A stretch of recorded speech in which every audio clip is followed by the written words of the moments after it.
Hello everyone, this is how you can change your TikTok name on your TikTok account. When you get to your TikTok, just go to your profile and type edit profile, and when you get to edit, you can see this your TikTok profile. When you get to this page, just click on edit profile, and you are going to see like a pencil icon where you can change your name. You can see, then just type the name that you want to use. My name is Samuel Awoyemi, high quality tech video H-QTV, and please subscribe. If you are watching my video for the first time, please subscribe to my YouTube channel. You can see, and don't forget to like this video, comment below, and so that when I post another video, you are going to get notified.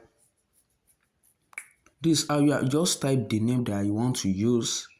You can type your unique name, you can type your name, and you can type maybe a random name that and click save. You can see, then this is how you can change your name on TikTok. So I'm going to see you in my next video, and don't forget to subscribe and like this video. Peace.